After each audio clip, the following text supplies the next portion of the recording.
This is the 96 AD podcast, episode 19, an overview of the early empire.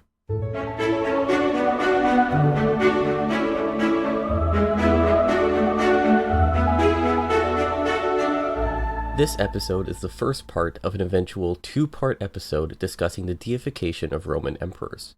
This was brought about as a result of a final paper I have to write for my course on Roman religion. The topic I chose was deification, and I chose an interesting route to go on to investigate it. As a main part of my research, I constructed a table of every emperor, starting from Augustus in 27 BC, up to and not including Diocletian in 284 AD. I'll talk more about the choice of 284 and Diocletian in a bit, but for now, just know that this list will be available on the subreddit, reddit.com/r/96AD. You can find it in the episode description. I'll be updating the sourcing for it by next episode because I haven't fully fleshed out my arguments yet for each decision I made in the table. This list of just short of 50 emperors will contain the length of their reign, their dynasty, the nature of their death, if it was violent or not, and if they were deified after their death. My paper will use this table as its primary research, and in a way mathematically determine what sort of emperors are deified. Emperors who were assassinated, what percentage were deified? Emperors who reigned a short time, what percentage were deified? What about emperors in dynasties, etc.? I'm very excited to delve into this material, and to cover it for the 20th episode, since this exact topic was almost a topic I chose as the primary one for this podcast, but in the end chose to mission in the year 96. It's been something I wanted to tackle for a while, that is, making a table of every emperor properly sourced. The problem I realized for this podcast is that we have not covered any material past the ascension of Vespasian, and so most of what I talk about will be incomprehensible. So, I will take this episode to tackle two different things. First, an overview of the Roman Empire to 284, focusing on the emperors. Second, a discussion on the creation of the table, and an exploration of what it means to do real history. I apologize in advance, these two episodes will contain a lot of names. Between the emperors and the historians, there may be 100 different names that you have to know. Please don't despair, please don't feel as though you need to remember all of them. I will try to connect emperors to each other, maybe in arbitrary ways, and give the most memorable information about each emperor, so you can start situating them in your mind. It is also more important to understand the trends between the emperors and the time periods that they're in, than the specifics of their names and the dates that they ruled on. But for the sake of completeness, I will be saying the names and the dates and the ages. Altogether, there are 48 emperors who made their way onto my list. I'll discuss the difficulties in choosing what counts as an emperor later, but for now, just know that some of them reigned alongside each other, so this isn't exactly a clean series of 47 transitions of power. So far in the podcast, we have discussed ad nauseum the first 9 emperors, that is, the 5 Julio-Claudians, and the emperors of the year of the 4 emperors. You should already be familiar with their careers and their fates. After Vespasian, his 2 sons would reign, one after the other, until 96. Titus, the eldest, would reign for just 2 years, and admittedly he just reigned too short a time to make any mistakes, and so was loved by the people and historians. Domitian would succeed his older brother immediately after his death. I think Suetonius best summed up Domitian by arguing that his cruelty justified his assassination. The quality of his reign is debatable for sure, and we will be having that debate later on in this series, but for now, he was assassinated by the Senate because he was undoubtedly cruel and authoritarian. Too much for their taste. Nerva, a senatorial man in his 60s, would be instantly elevated by the Senate in response, and maybe he played a role in Domitian's downfall. He naturally had no good relationship with the army because his career was almost exclusively senatorial.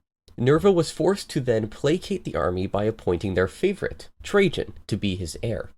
This choice in heir is so good that it single-handedly places him among the 5 good emperors. Though I don't like that distinction, we just can't get into it right now. Just know that Nerva would reign for only 2 years and would peacefully transfer power to Trajan, the best emperor, according to the Romans. Nerva, following in Titus's footsteps, would reign too short a time to cause any damages, and as we will see later in this podcast, he was on the edge of doing so. Trajan would bring the empire to its greatest extent during his nearly 20-year reign, adding 4 new provinces in the east, meaning most maps of Rome that you will see are dated to 117, the year of his death. What might be most interesting about Trajan, and interesting for the narrative of Rome that I would like to weave, is that he is the first provincial emperor. Say what you want about who I call the random emperor, Vitellius, he was still an Italian senator and so was a rather suitable candidate for emperor of the Romans. The first 13 emperors were senatorial Italians, most of which descended from some of the most well-connected families in Rome. Domitian, for example, actually holds the distinction of being born within the city. Trajan was from Spain. Granted, his family historically came from Rome, like 200 years ago, but he was still fully Spanish, and primarily rose through military positions rather than the Senate. So if someone tells you that Rome died because it stopped being Roman, tell them to shut the hell up, because the man who the Romans themselves called the best emperor was from Spain, and until the end of time, pretty much none of the emperors would be Italian. Trajan was succeeded by Hadrian. When Hadrian was a boy, Trajan was made the guardian of him upon his parents' death. Hadrian would reign over 20 years until 138. He may be most famous for his namesake wall in Britain. This wall is representative of his defensive posture and policies. He is also famous for his love of Greek culture, and the fact that he spent the majority of his reign traveling the provinces. What I think is most important about Hadrian is his succession plans, and the four-dimensional chess that he played in choosing his successor. Listen carefully, there's going to be a couple names. Hadrian found a young man who he wanted to succeed him. This is the famous Marcus Aurelius. Marcus was far too young to reign, and Hadrian's health was failing, so he decided to pick an intermediate heir. He chose an old man named Aelius, hoping he would reign for a few years after him, and then Marcus would succeed him, and at that point Marcus would be ready to rule. But Aelius died before Hadrian. Hadrian then found a second old man, Antoninus, to fill the same role. He forced Antoninus to adopt Marcus to ensure the succession plan. Antoninus had no son of his own, so this was no problem, and was a pretty clean way to set up the dynasty. But Hadrian also made Antoninus adopt the son of Aelius, Lucius Verus. Hadrian died, and power transferred peacefully to Antoninus with an heir and a spare. Antoninus Pius would accidentally reign for 23 years, until 161. Antoninus has become one of my favorite emperors, because he reigned so long and so peacefully. He never left Italy, never went on campaign. Everyone on the Mediterranean just sort of took a break for an entire generation. An interesting thing to think about when it comes to Antoninus Pius is that he reigned for 23 years, which might not sound extremely long. There are many emperors who would reign longer than him, but he holds an interesting distinction. See, Marcus Aurelius, who would reign after him, would reign for 19 years. Until Diocletian in 284, no emperor would reign more than 20 years. But Diocletian set up a system wherein the empire was governed in 4 parts, so he reigned 20 years only over a portion of the empire. Constantine would be an emperor for over 20 years, but not over the whole of the empire. And by the end of the Constantinian dynasty, the empire would be permanently split by Valentinian and Valens. Only briefly under Theodosius would the empire of the entire Mediterranean be under one emperor, and that'd be for a matter of months. After this, the empire would be permanently split into East and West, and there were many emperors who reigned for longer than 20 years over one of the 2 parts. In 476, the western half of the empire fell, and for another 1,000 years, the eastern empire stuck around. So, after Antoninus Pius, there was not another emperor who reigned over the entire Mediterranean for over 20 years. He was the last one to do so. I think that should represent how stable Rome was at this time in terms of dynasty, but also in terms of its frontiers. Of course, when he died, the now fully capable and well-trained emperor and a half followed him. Marcus and Lucius reigned together, harmoniously, for 9 years. Lucius cared relatively little for ruling, preferring games and such, but this didn't cause any problems for the state, because Marcus was ultimately at the helm. Lucius Verus died of the plague before any succession crisis could occur, 9 years into their joint reign. Marcus would then reign a decade after him, until 180, spending most of his life on campaign. This is of course paradoxical to those who know something about Marcus Aurelius, since he is famously the philosopher emperor. While on his campaigns, he wrote down his Stoic philosophical thoughts, which was compiled into what we call his Meditations. He was a good and conscientious emperor, and to some, he marks the end of Rome's golden age. I tend to see it in a way more nuanced than this, but for now, let's talk about Commodus. It may be surprising to hear, but despite the empire existing for over 200 years by the time of Marcus's death, there has never been an emperor born while their father was the emperor. There were no emperors born into the purple, as it were. Commodus, born shortly after Marcus's ascension, was the first one. This of course brought him to power at the age of 18. Commodus may just be Rome's worst emperor, but that title is hotly contested. He famously fought in the gladiatorial games, as you may have seen portrayed by Joaquin Phoenix in the remarkably inaccurate Gladiator.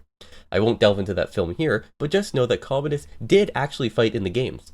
A lot, and he really let that define him. He was megalomaniacal to an extent never seen before, and rarely since. He gave himself 12 pompous names, renamed each of the months after one of them, and supposedly tried to rename Rome Commodiana.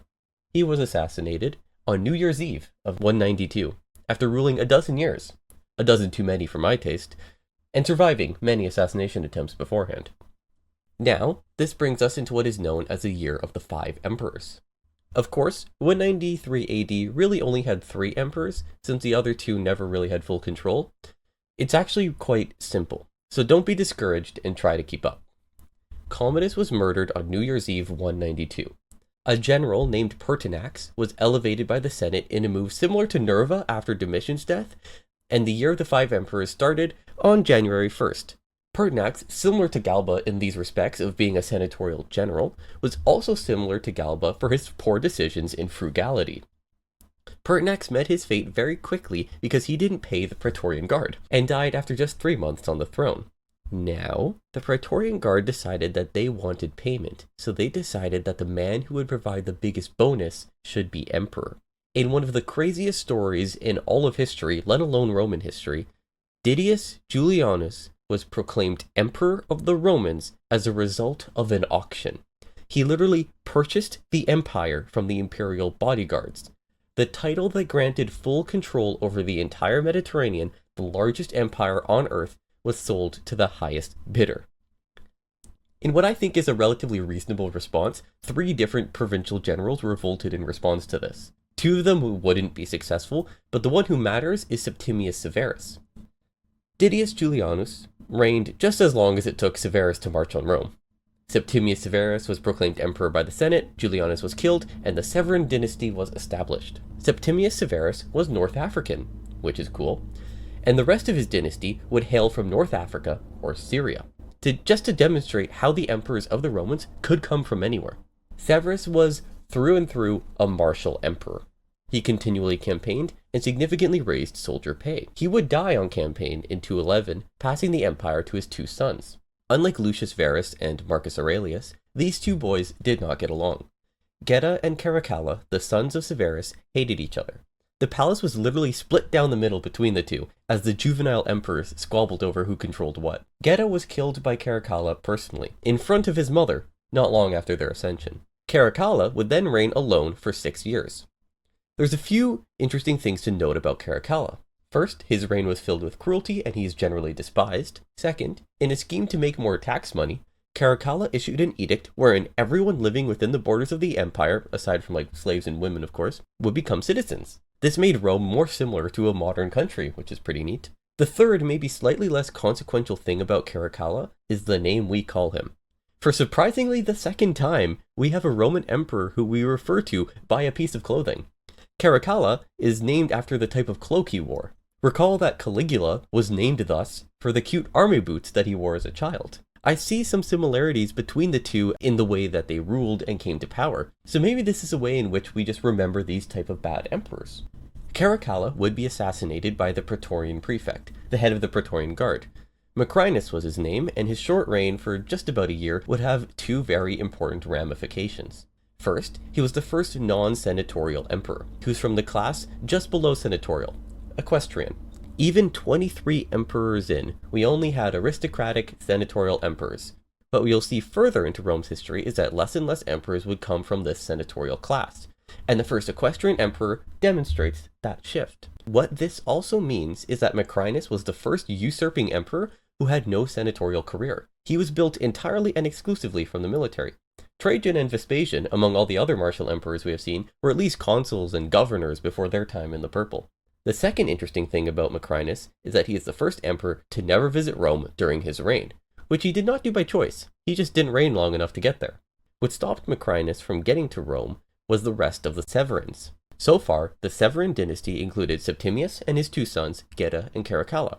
A cousin of the main Severan line was Elagabalus. His mother claimed that this 14-year-old boy was the son of Caracalla, and should therefore be emperor. This is of course ridiculous, but the army played along. Elagabalus became emperor, Macrinus was killed, and the Severan dynasty again ruled Rome. Elagabalus would rule for 4 years until 222, dying at the age of 18. Elagabalus might be most famous for his deviant sexual behavior, and his religion. Elagabalus's name itself comes from the fact that he's the priest of Elagabal, a sun god, and tried to make it the main god of Rome. This is of course very offensive, to try and put some arbitrary god above Jupiter in Rome. What is unique about Elagabalus, among maybe every other monarch in antiquity, is that he may be described as transgender. There was of course no concept of this in antiquity, but in general it doesn't seem unreasonable that if brought into the 21st century, Elagabalus would have identified as such. He, or she, or they, we just cannot get into that right now, maybe another time. He was famous for wanting to be called queen, and for being romantically involved with men, and for also committing many sexual crimes and indecencies. This, including the religious stuff, was very offensive to the Romans, and he was eventually replaced by his more well-liked cousin, Severus Alexander. I like Severus Alexander a lot. He was only 13 when he became emperor, and he reigned for 13 years, and reigned quite well. It's said that his overbearing mother ruined his reign and got him killed through her influence. Maybe that's true, but it also might be the case that the influence is what kept him in power and in the good books of the right people for over a dozen years, and eventually that just expired. Who's to say? Severus Alexander and his administration was excellent at holding the empire together and being measured and reasonable in their rulership.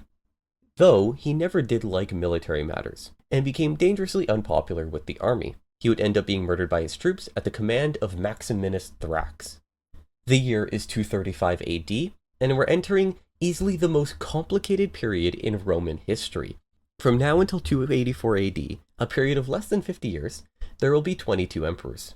For reference, there have only been 26 emperors in 250 years since the empire was formed. These random emperors will be proclaimed by the soldiers in the provinces. They would each reign only a couple years, and then they would be killed by the next guy proclaimed by his soldiers. Rinse and repeat. Thrax is the first of these soldier emperors, and he is despised by the Senate in Rome. In similar ways to Macrinus, Thrax was not a senator who became emperor. He never visited Rome. But for a reign of 3 years, this was a deliberate choice. Maximinus Thrax wasn't even an equestrian, so we have a truly lowly emperor in terms of status, for the first time ever. He became wildly unpopular in Rome as his reign of terror worsened. In 238 AD, we have what may be the most complicated year in the most complicated period in Roman history. Welcome, ladies and gentlemen, to the year of the 6 emperors. In North Africa, Gordian was declared emperor. Gordian, a roughly 80-year-old senatorial academic, governor of North Africa, was forced upon the role of emperor by the disenfranchised peoples of his province. Gordian and his son, who we will call Gordian II, became emperors, but unfortunately had no considerable army within their grasp. Around the same time, a rumor came to the Senate that Thrax was dead. They immediately declared the Gordians as their new emperors. It was really unfortunate for the Senate then, when they later heard that Thrax was actually alive, and obviously furious. In response, a governor of a province near the Gordians who supported Thrax marched their armies to the Gordians in Carthage. The Gordians had no armies of their own, and folded immediately to the pro-Thrax governor. Gordian II fell in battle, and the first Gordian committed suicide afterwards. It is exactly at this point, as the Senate stared up the Italian peninsula at the furious and unopposed Maximinus Thrax, that the Roman Empire probably should have collapsed. Thrax stared down back at them with a fury I could not compare to another point in history. Thrax absolutely hated the Senate, and now the entirety of the Senate is guilty of treason, and therefore he has a justification to purge them. In a parallel universe, the Senate couldn't hold themselves together. Thrax marched on Rome and massacred the entire ruling class, including the entire Senate and every ally they had. The result may have been a fracturing and collapse of the empire of the Romans, and we would forever know Maximinus Thrax as the last and worst emperor of the Romans. As we will soon see, it is not far off from now that even competent emperors oversee the splitting of the empire in not 2, but 3 and nearly 5 different kingdoms. If Thrax marched on Rome in 238, there may have been nobody to meet the barbarians at the gate. And in all honesty, Rome has fallen so far already, maybe it should have collapsed. The militant, barbarian emperor Maximinus Thrax has committed and is about to commit atrocities against the good Romans of the day, while the good and decent Gordians who devoted their lives to peaceful governance and academia are killed in the sands and villas of Carthage. Since Marcus Aurelius, we have had 5 different emperors ascend before the age of 23. Since the enlightened rule of the wise Marcus, the pious Antoninus, and the greatest of them all, Trajan, we have had 12 emperors in but 40 years, with only a single one dying of natural causes, the militant Septimius Severus. The Romans have resorted to the lowest of men among the military ranks to lead them, and this is the blighted fruit that these emperors have cultivated. Cast aside the year of the 4, and hell, even the year of the 5 emperors, in this year we will have 6 emperors, which we're only halfway through. The right to rule of the greatest empire on earth is really in question when it cannot facilitate an internal reign of peace. 100 years ago, Hadrian left the Roman Empire with a planned out succession that would peacefully rule the empire until the death of Commodus 60 years and 3 generations later. 200 years ago, Augustus concluded a tenure of over 4 decades, spawning a dynasty of emperors that would reign almost 2 decades on average. 300 years ago, Julius Caesar marched on the city of Rome and not a single senator was harmed. 400 years ago, the Roman Empire established dominance over the entire Mediterranean, as Carthage and Corinth simultaneously fell to them. Now, the emperor was about to take the royal army of the empire that owns the Mediterranean and use it to massacre and likely raze the eternal city. Did the Romans even deserve to keep their empire at this point? Well, fortunately for us who are fans of the Roman Empire, Thrax did not make it to Rome. The Senate did get their act together and appointed 2 men, Balbinus and Pupienus, to lead the Senate's defense against Maximinus Thrax. Of course, the rapid defense was all it was. The Senate had no considerable armies close at hand, and Thrax was marching into Italy with his. They had to somehow get him killed before he triumphantly entered the city. The 2 emperors organized their defense, and when they ran into a small problem of having the populace of the city despise them, they appeased the people, who loved the Gordians, by adopting Gordian I's grandson, the 13-year-old Gordian III, as their heir. With the people now at their back, they squared off against Maximinus Thrax. Thrax should have won this conflict handedly, but he was relatively sloppy and perhaps overestimated his position. A delayed siege of Aquileia made the troops of the emperor doubt his abilities and despise him, and he ended up dead. I can only imagine the rejoicing in Rome at the news for about 3 seconds, until the 2 senatorial co-emperors realized their position. It turns out they hated each other, and their squabbling resulted in both their deaths at the hands of the Praetorian Guard. Now, in the late 238, only the 3rd Gordian remained on the imperial throne. Small recap. Gordian I and Gordian II were elevated in response to Maximinus Thrax. A governor in support of Maximinus Thrax marched their armies on the Gordians, and the Gordians ended up dead. The Senate then elevated 2 of their own to be emperor against Thrax. These 2 emperors had to elevate Gordian III as their heir to appease the people. Thrax was killed by his army, and then the 2 senatorial emperors were killed by the Praetorian Guard. This leaves the 13-year-old Gordian III. I like Gordian III, who, similar to Severus Alexander, ascended at the age of 13 and was a conscientious ruler. I'm always impressed by these good quality young emperors. The sheer amount of bad emperors who ascended really young makes these stand out all the more. They outperform Caligula, Nero, Commodus, Caracalla, and Elagabalus, who all ascended at older ages than them. He reigned over half a decade, which, as we will soon see, is actually a really good run, all things considered. He died under suspicious circumstances on campaign in the east. He was succeeded by the head of his Praetorian Guard, Philip. Philip may have killed Gordian, and I'm somewhat inclined to believe that, but I think a bigger part of me believes in Philip's innocence. But the sources are immensely shoddy, as is typical for this time period, as I will get into later. Now, get ready for a flurry of names. Don't worry about remembering them, just try to internalize the nature of these reigns, their lengths and their ends. Philip reigned 5 years until the troops rebelled against him and placed Decius on the throne. The only thing to note, really, from Philip's reign is that he celebrated Rome's 1000th birthday. Recall that, according to legend, Rome was founded in April of 753 BC. He apparently put on immaculate games, the economy be damned. Decius, who usurped Philip, is a generally beloved emperor, mostly because he died at the hands of an enemy army, which is embarrassing, yes, but this is a respectable way for a Roman to die. Far better than, say, being captured by those enemies. I can't possibly imagine that happening. He ruled for just shy of 2 years, and died on the battlefield alongside his son and heir. The armies then appointed Gallus, who probably had the single most difficult ascension to try and maneuver. The Romans just got whooped by the Goths, and their emperor was killed in the fray. The cracks in the empire are clear to all, and Gallus has to somehow piece it together. The first thing he did was brilliant. He appealed to the second son of Decius, Hostilian, and the Senate in Rome. He explains that he would like to reign alongside the young Hostilian and simply act as his general. This system was good enough to prevent a purge from either side, and so both Gallus and Hostilian were likely just happy to be alive. It would have been pretty easy for Gallus to just turn his army on Rome and take out Hostilian, but that would weaken the frontiers, so it was both the most decent and militarily advantageous move to make. Hostilian would also die shortly after, so no difficulties were ever reached in determining the succession plan. His death is relatively suspicious, but I'm inclined to believe that it's natural. Gallus would reign for just less than 2 years, and was killed by his soldiers during the revolt of Aemilianus.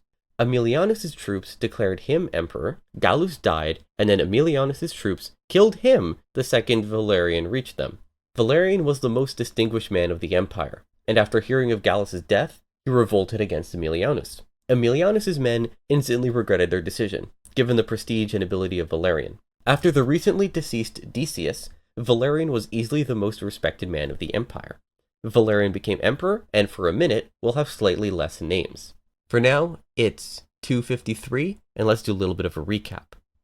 Philip reigned 5 years, was violently replaced by the beloved Decius, who reigned 2 years and died in battle, who was replaced by the decent Gallus, who reigned 2 years and was violently replaced by Aemilianus, who reigned like 3 months and was replaced by the distinguished Valerian.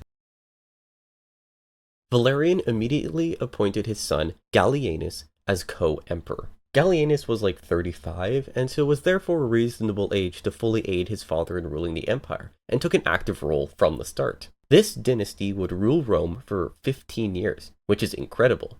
Given that Maximinus Thrax died only 15 years ago, and there have been like 10 emperors since then, it's incredible that just 2 would rule for so long. Gallienus is also among my favorite emperors, mainly for this incredible feat. The reign of Valerian and Gallienus, despite being so long, was an absolute disaster, no fault of their own. It was only a disaster and not the end of the empire because of their diligence. 7 years into their joint reign, Valerian would be captured by the Sasanian forces in the east after a devastating defeat. Decius died in battle only 10 years earlier, but now the emperor of the Romans was captured and used as a step stool of the Persian king of kings. His ultimate fate is not known to us. Next was the 8 years of Gallienus' sole rule, who spent the entire reign sprinting around the empire putting out fires. If you believe the Historia Augusta, which you shouldn't, we'll get into that soon, there were 30 revolts against Gallienus. This isn't true, there were far less, but it gives you a sense of how the Romans perceived this period. There are at least 4 major threats to his reign. He would quell multiple of them, but some would also be successful.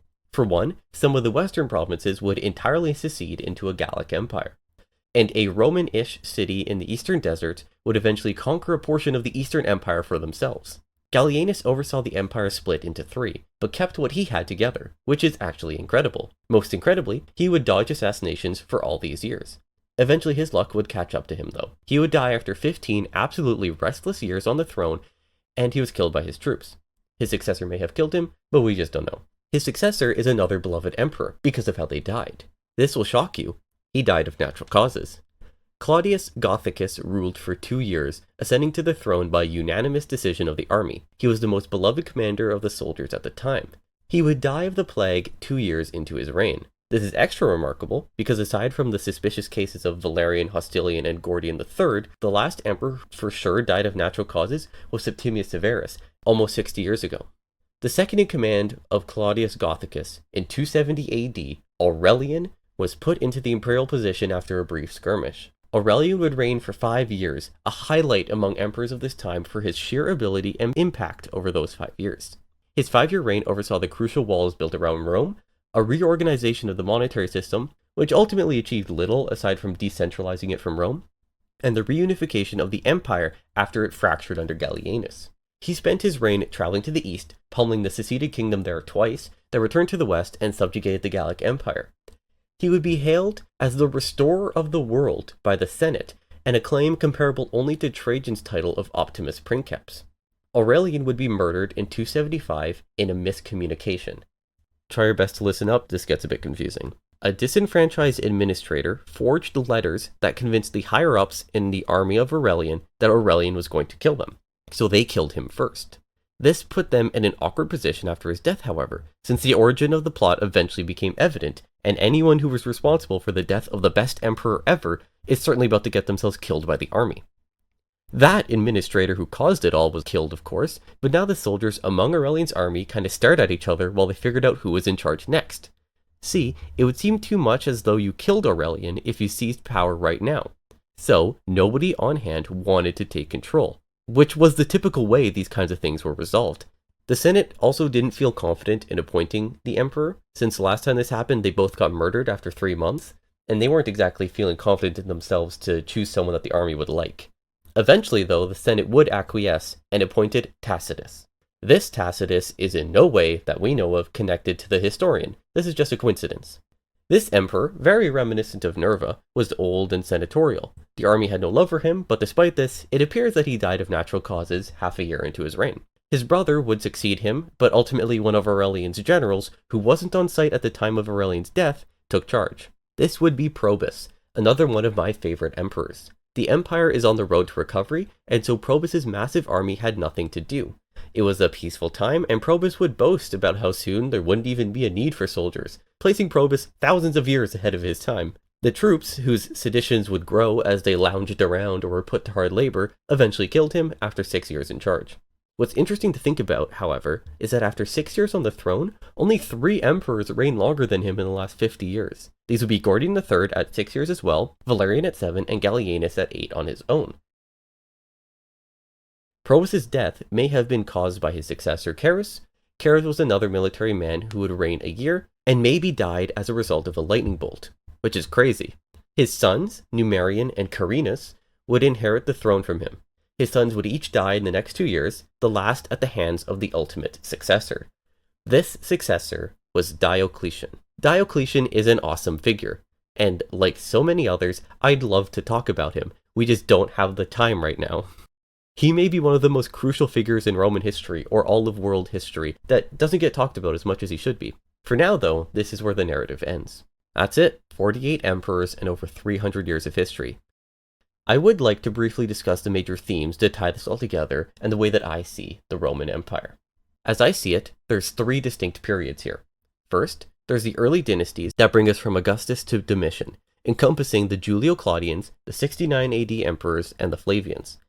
Then we get the remarkable unbroken ascensions of adoption from Nerva to Marcus Aurelius, from 96 AD to 180 AD. What follows is Commodus, and the subsequent year of the 5 emperors, and then the Severan dynasty. To me, this series of emperors from Nerva to Severus Alexander is what I might call the High Dynasties. The Antonines and the Severans ruled Rome at the height of its territory and power. The death of the last Severan, Severus Alexander in 235, ushered in an entirely new period. These first 2 chapters in Roman Imperial History saw 11 and 15 emperors respectively. The 50 years of the crisis of the 3rd century, from 235 to 284, had 22 emperors. This last period represents an existential threat to Rome, as a series of over a dozen completely random soldier emperors ruled the empire. This distinction, I think, mainly comes to me from the sources. For the early dynasties, we have Suetonius and Tacitus, who ended with Domitian. Dio stops at the end of the High Dynasties, since he died during the reign of Severus Alexander. So not only are there some noticeable differences between the 3 periods, these differences are artificially inflated to us because of the different sources, and that the stories are being told to us in different voices from different times. So this might be why these periods are viewed so distinctly to us, because we're getting them presented in such different ways. If Suetonius wrote the entire history of Rome to Diocletian, we might think of less of a distinction. The crisis period is characterized by terrible sources, and this uncertainty leads into our confusion about the period, which might make us believe that the Romans of the day would have felt uncertain and confused as well, which may not entirely be the case. This is all causing us to maybe misrepresent the period of the crisis of the 3rd century, that if we had a more stable historical narrative for it, it might seem less confusing. But for the sake of this episode and the chart, I will use a simple 3-phase distinction, because I think it actually is quite helpful. We can track the differences in Rome based on who was emperor.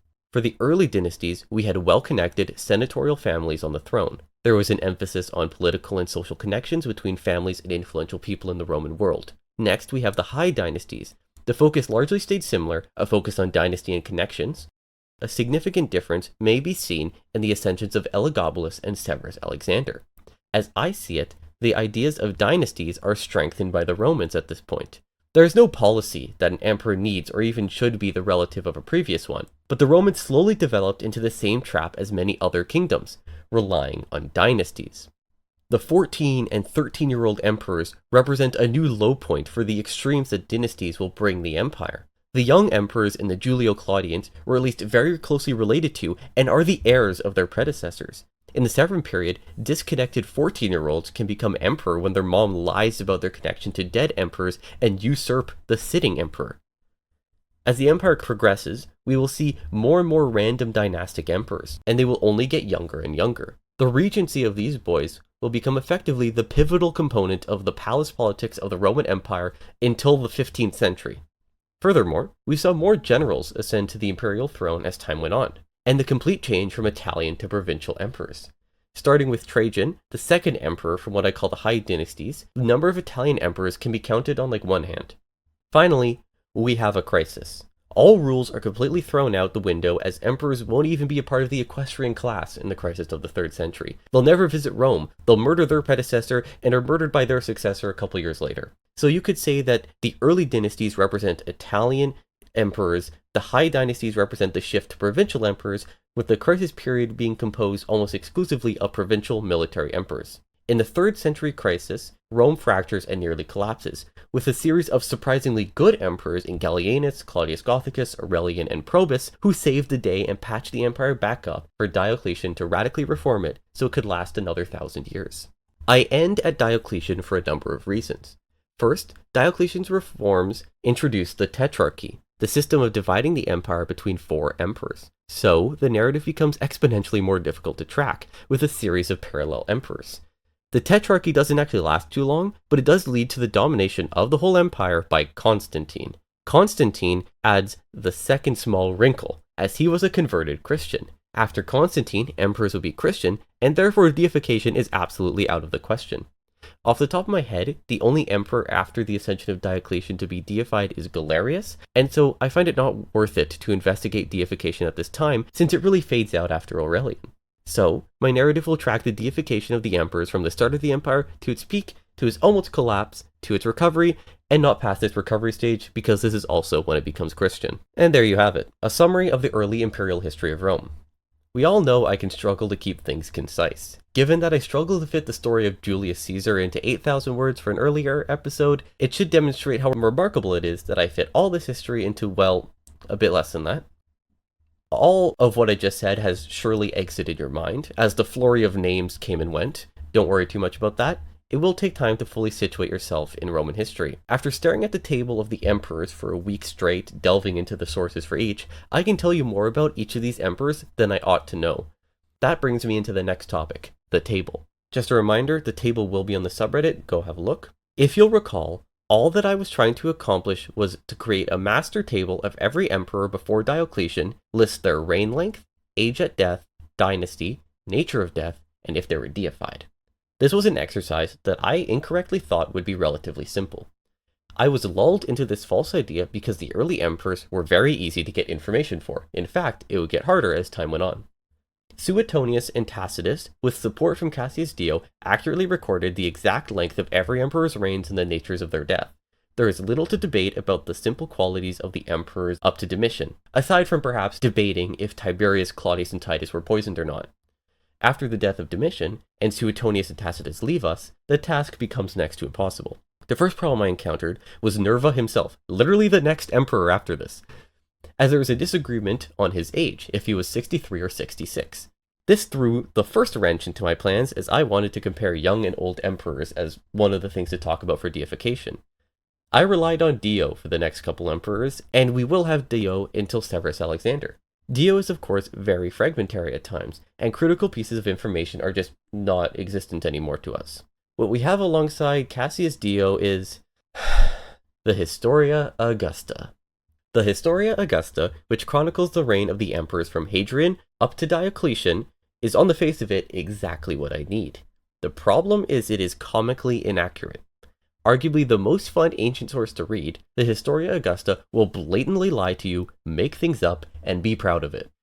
What the actual authorship was, or why it was written, who really can say for sure? Was it written by one guy? 6 guys? One guy pretending to be 6 guys? Was the author trying to tell history, or deliberately trying to deceive the reader? Was there some inside joke that they were trying to tell? Were they actually writing under Constantine like they claim? Or is that part of the joke that I'm just not in on?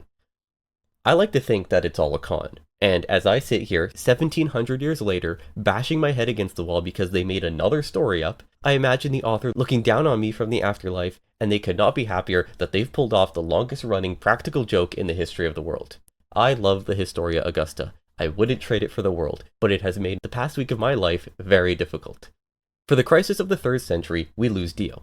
All we have left are the Historia Augusta and several chronicles that have their own problems. Herodian is excellent, if a bit brief, but only takes us to the end of the year of the 6 emperors.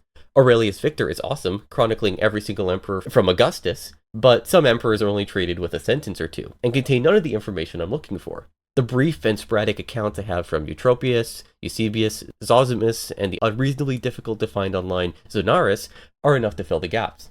Largely, I started with Aurelius Victor, my only source that actually brings me all the way from Augustus to Diocletian. Then I would resort to the Historia Augusta and confirm with Herodias and Eutropius, who would frequently discuss deifications. Bless his heart. After hours of pouring through these sources, I found my table only partly complete. And it was feeling somewhat impossible, especially the question of the age of the emperors at the time of their deaths, and the really obscure short-reigning emperors. I made the tough call to remove the age of the emperors at the time of their deaths from the table, since for many crisis emperors, this information simply does not exist. It is reconstructed by modern historians, and I frequently disagree with their suggestions. The second considerable problem I ran into was a surprisingly deep question: what is an emperor? Who should count for the purpose of this list? After all, I included Lucius Verus, who ruled simultaneously with Marcus Aurelius, but I have excluded the sons of Macrinus, Thrax, Philip, Decius, Gallus, and Gallienus. Why did I include Geta then? To preface this all, recall that the whole point of this exercise was to determine what makes an emperor deified or not for a paper for a class.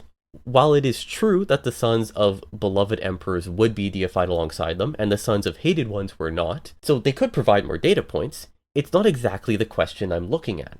Whether or not the son of Macrinus was deified provides no real insight, since he was 10, appointed by his father, and died along his father, so really what does that say about the Roman Empire aside from what they thought of Macrinus? So I should only be looking at Macrinus then. The fact that the son wasn't deified really doesn't mean anything. Emperors like this son of Macrinus, who had no individual career of their own to speak of, and had no means to have received a different end than their father or brother or whatever, should not be included in this list. I was originally going to include these boy co-emperors for completeness, but the reason to justify the removal from the list is that there is little information about them and that it makes compiling the list extremely difficult. I wanted to include them originally so I can include a separate category for these young boy emperors to see how many of them were deified, because I thought that was an interesting question, but I'm not going to be able to. So this was the ultimate requirement for making it onto my list. The emperor in question must have had an independent career at some point that could have merited a different fate than the older emperor they were attached to. So Lucius Verus gets included because he died before Marcus Aurelius and was deified a decade before Marcus died. So this tells us something about how Marcus viewed him. The 2 non-emperors of the year of the 5 emperors are not included because they never ruled Rome in an official capacity. They were only usurpers. Geta was included because he reigned officially alongside his brother and met an end opposite to him. The sons of Macrinus, Thrax, Philip, the first son of Decius, Gallus, and Gallienus ruled only as heir to their father, had no official power, and were all very young, so they are not included. The brothers of Claudius Gothicus and Tacitus are included because they reigned briefly following their brother's death, and so had full control over the state, despite being so short. Finally, the sons of Carus are included obviously because they reigned following their father's death. I do not trust what I find online. Or crazy enough, I don't agree with lots of what I see in modern scholarship. I wanted original ancient sources. That's what I wanted to consult. You might be surprised, Wikipedia is actually a great source for general information. but they never do cite the ancient sources, which makes it really difficult to find what they're talking about. They only cite obscure old books about the subject, which I can never find online, and they never cite the right page numbers.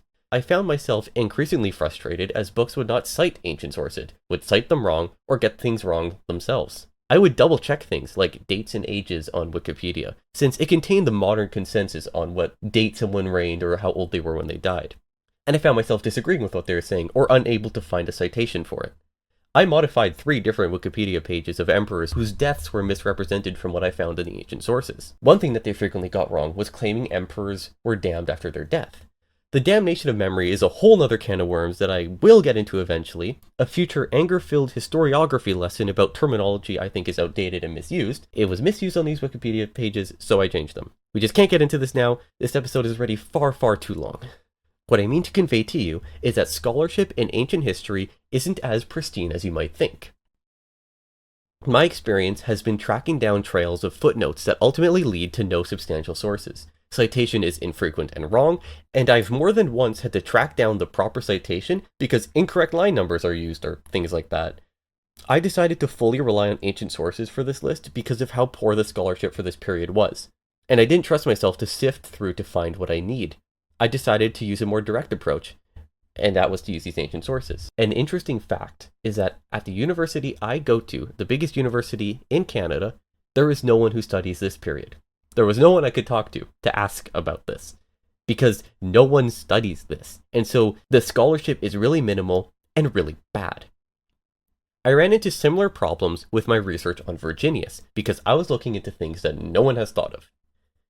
And while I was trying to find the most obscure information about him, the trail of academia leaves me with more questions than answers, as I'm left to figure out who made up the information that I just read, since no ancient sources included it and all their citations don't either. I find myself, a young classicist, rubbing up against the fully established and admittedly snobby and exclusive club that is the study of ancient history. Many old historians are prudish and try to fit the history of the ancient world into their worldview, which grants the Romans far too much class and eloquence. I aim to change the direction of my scholarship, emphasizing the ancient sources. That doesn't mean I don't consult secondary sources. Many are precious and incredible, but that wasn't the aim of this project. Many secondary sources will be consulted for the writing of my essay, for example, but not for the making of the table.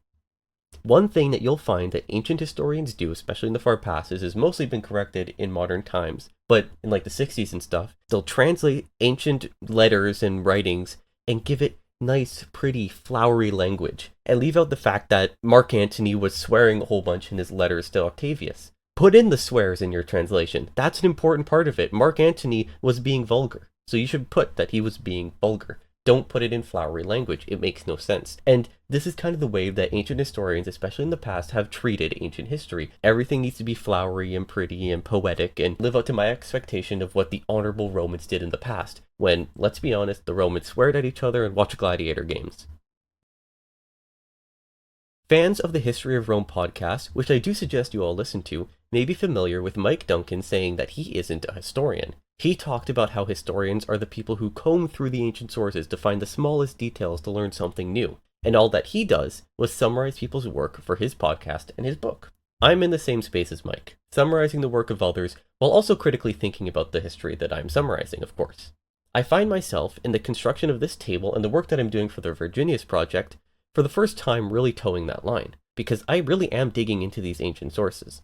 I asked a professor of mine for advice on how to comb through the sources for the 3rd century, because I was really struggling with it. And we talked at length about the difficulties in finding information on the 3rd century, and how much modern scholarship actually kind of sucks in terms of citations sometimes. She told me that there really isn't a good solution to my problem, and said, "Welcome to history, this is what it's really like," and that her experiences were very similar to my own. What a warm welcome to history this is, as well. It is actually really fun to pour through these ancient sources. This is what I like to do. I wouldn't have done it for a week on end if I didn't like it. I'm not exactly breaking new ground here. Similar projects have been done and are accessible online, but I think the angle of deification and the singular focus on the literary accounts may be new, breaking the line of modern scholarship's game of telephone. I could talk at length, an incredible length really, but I'm already approaching like 9,000 words for this episode, so I really need to stop. That will be all for today's episode. For now, if you want to ask me questions or leave suggestions for the podcast, head on over to my de facto website, the 96AD subreddit. Just head on over to reddit.com/r/96AD. You can find the link in the podcast description. I'll be posting updates about the podcast there, and I will respond to anybody who posts there or messages me. Another thing you'll find on the subreddit is a PayPal donate button. This is not required or expected. This podcast will remain free and I don't aim to profit. However, donations will cover the cost of production and will support me, a student who is attempting to study, work, and produce this podcast all at once. In 2 weeks, we'll delve into deification. I could not be more excited. I'll see you then.